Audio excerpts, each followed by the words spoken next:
आप मर चुके हैं। 10 मिनट बीत चुके हैं। पहली मक्खी आपके शरीर पर रेंग रही है। उसने 16 किलोमीटर दूर से ही आपकी गंध पहचान ली थी। ये कोई डरावनी कहानी नहीं है, ये एक प्रमाणित तथ्य है। इन कीड़ों में नाक नहीं होती। ये अपने पैरों पर मौजूद छोटे छोटे रिसेप्टर्स से मृत्यु की गंध पहचान लेते हैं।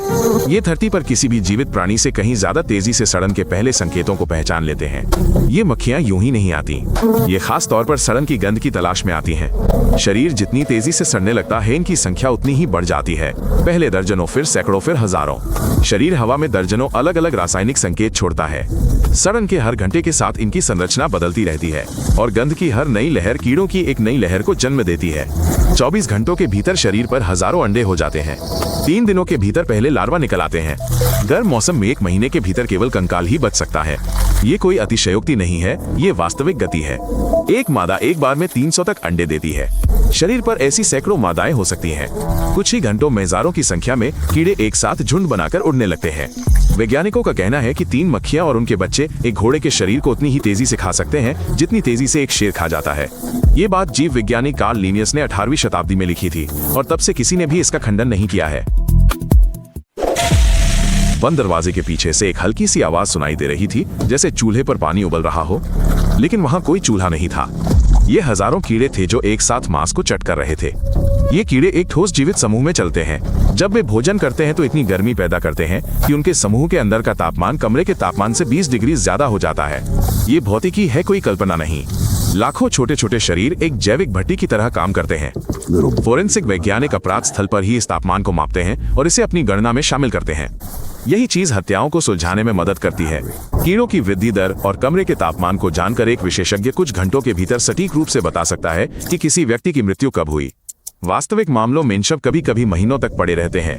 पुलिस तब तक मृत्यु की तारीख निर्धारित नहीं कर सकती जब तक कि कोई विशेषज्ञ कीड़ों के नमूने लेकर हर चरण का ब्यौरा न दे दे। कीड़े बंद जगहों में भी घुस सकते हैं। वास्तविक मामलों में वे दरवाजों के नीचे से, फर्श की दरारों से, वेंटिलेशन छेदों से, ऐसी जगहों से रेंगकर अंदर आ गए जहां हफ्तों से कोई जीवित व्यक्ति नहीं गया था। लार्वा झूठ नहीं बोल सकते।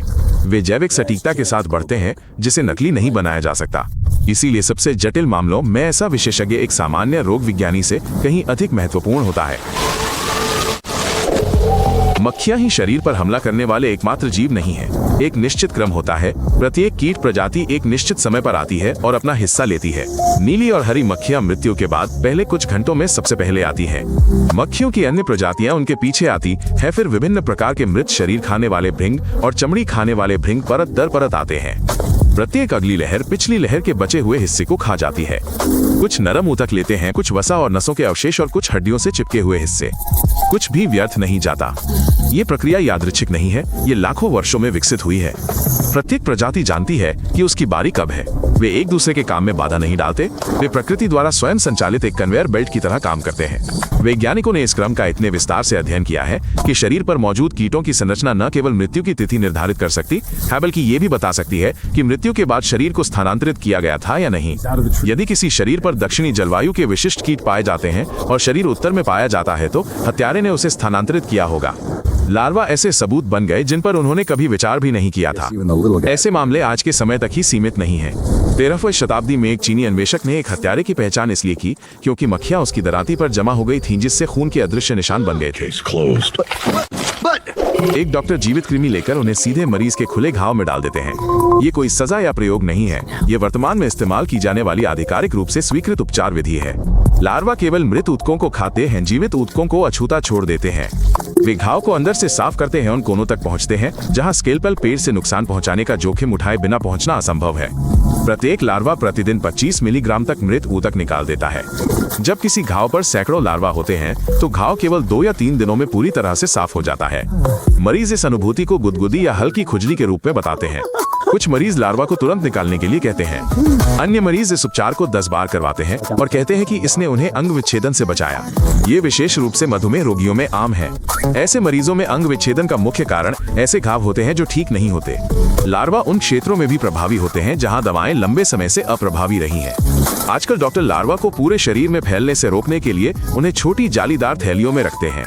वे सीधे जाली के माध्यम से भोजन करते हैं, जैसे जीवित और मृत ऊतकों के बीच की सीमा पर छोटे सर्जन हों। नेपोलियन की सेना के सर्जनों ने 200 साल पहले ये बात देखी थी। जिन सैनिकों के घाव लार्वा से संक्रमित होते थे वे अन्य सैनिकों की तुलना में कहीं अधिक जीवित रहते थे। प्रकृति ने एंटीबायोटिक्स के आगमन से बहुत पहले ही इस विधि का पता लगा लिया था। झाड़ियों में शव मिला। पुलिस को नहीं पता था कि हत्या कब हुई, कहां हुई और कितने समय से वहां छिपी हुई थी। अंततः सारे जवाब जांचकर्ताओं या उपकरणों से नहीं बल्कि शव पर मौजूद कीड़ों से मिले। एक विशेषज्ञ ने शव से कीड़ों को इकट्ठा किया, उन्हें एक विशेष उपकरण में उचित तापमान पर रखा और उनकी वृद्धि के चरणों को उल्टी गिनती में गिनना शुरू किया, ठीक एक जैविक घड़ी की तरह। कीड़ों को रिश्वत या डरा धमकाया नहीं जा सकता। उनकी वृद्धि घटनाओं का एक सटीक रिकॉर्ड है जो किसी व्यक्ति के सांस छोड़ने के बाद पहले मिनट से शुरू होता है। इसे बदला नहीं जा सकता।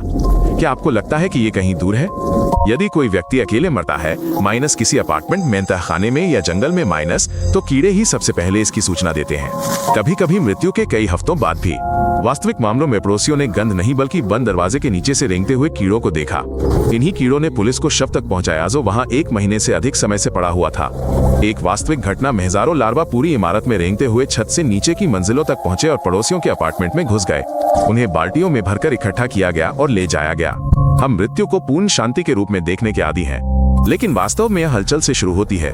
लाखों छोटे जीव जो किसी और से बहुत पहले ही जान लेते हैं कि आप मर चुके हैं। चैनल को सब्सक्राइब करें और अन्य एपिसोड देखें, यह महत्वपूर्ण है।